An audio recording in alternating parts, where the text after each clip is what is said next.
السلام علیکم اوریدونکو او کتونکو لطیف الله تاسو ته مخاطب شو په دغه امید سره چې زموږ هغه ټول اوریدونکي کتونکي په خصوصي توګه باندې هغه مسافر چې په نړۍ کې لګیا دي مشته دي نو ټول به روغ جوړي وایي جینۍ سمه په تاسئ اوریدونکو دغه سندره به تاسو په یو دور کې اوریدلي چې ډېره زیاته مشهوره شوې وه دې پورې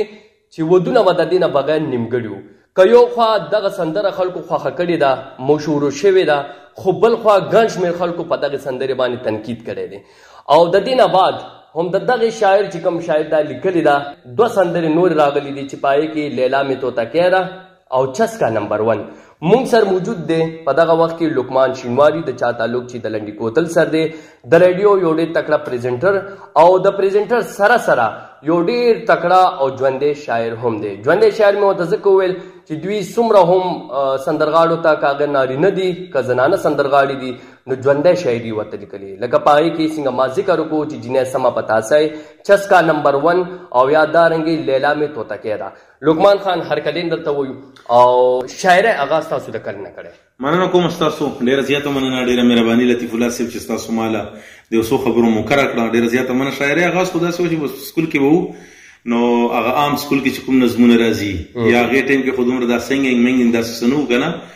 نو هغې ټایم کې به مونږ هم کله کله شوق راپورته شو هغه خپل منځ کې خبرو کې یو شعر څوک ونه وایي هغه شعر نه وي خواسې خبرې که نه هغسې شعر به وویلی شو رانه بیا دور داسې راغی چې ریډیو له راغلو په ریډیو کې زما ډومبي پروګرامونه اصل کې سندرغاړو سره شروع شو خیبر میلمه په نوم باندې فن او فنکار په نوم باندې او بیا پکې داسې مخکې لاړو سازونه اوازونه په نوم باندې چې په دې کې مختلف سندرغاړو سره انټرویوګانې کېدلې او دوی به دا ویل که نه چې نوي الفاظ پکار دي دا چې کوم عام الفاظ دي چې بس د جانان وصال او جدایي ده او شونډې دي او زلفې دي که نه او رنګ دا داسې قسم خبرې دی نه وایي چې بس نور اورېدونکي هم تنګ راغله نو بس داسې ورځو کې یو ورځ وه چې ذهن له مې راغله چې جینۍ سمه په تاسئ دا الفاظ مخې له راغله نو جینۍ سمه په تاسئ نو ما سوی چې راشه په دې باندې سړی لیکل وکړه ښه به نه اوس ډېر ډاریک هم داسې نه شو ویلی چې خوږی او سری او سپینه یې که نه نو راشه هر څه چې ته جوړېږي ما ولیکل او بیا شوکت محمود یو سندرغاړی دی هغې هغه ولیدله چې ویې لیدله ویې دا زه ریکارډ کوم او چې ویې وړله نه بس بیا پکې فلم والا به ورته ویلو چې دا فلمي ګانه ده دا خو موږ په رحیم شاه ګلپاڼه ریکارډ کوو نو شوکت صاحب ما ته بیا ټلیفون وکړه چې یاره ګانه خو د رحیم شاه ګلپاڼې له لاړه ما چې یاره ما تاله در کړې ده پورې ډېره چې څه پکې نو تاسو خوښه ده لقمان خان څنګه تا ذکر د جینۍ سمه په تاسه وکړو وړومبی خو زما ډېره زیاته خوښه شوې وه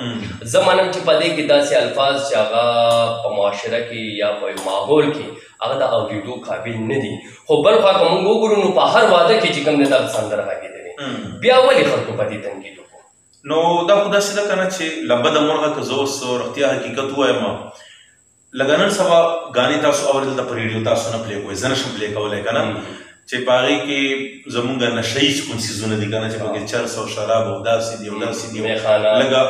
لږه زه به ووایم چې دا چې په چجه کې ګرځم دا چې نشه کې ګرځم دا چې توله کې ګرځم یا دا تاسو خلکو له څه دعوت ورکوئ لکه څه خبره په پتاسه ګانه کې ټیک ده یو پتاسه لفظ به داسې که نه چې پتاسه یي یا پتاسه یم نو خو بقایا ټوله شاعري صفا ده څنګه چې نوره شاعري ده همدغسې شاعري ده خو بهرحال تنقید پې خلک ځکه کوي چې زما په خیال باندې کیدی شي ډېرو خلکو زما غوندې شوق و چې رحیم شاه ګلپاڼه زما ګانه م ووایي که نه او هغې ته هغو شاعري نه رسي که نه رنګین مزاجه نه یې شاعري ده شاعري خو رنګین مزاجه ده که نه او لیلا مې توتکۍ ده نو دا مو څه ذهن ته راغلی دا اصل کې داسې کار و که نه چې ما به دا ګانې اورېدې چې بلبله ده او خاروګۍ ده او زه په بر او زما کوترې یا ما چې دغه توتکۍ خو یو مرغی دی ښکلی مرغی دی نو د دې څه ګناه کړې چې دا څوک یاده نه کړي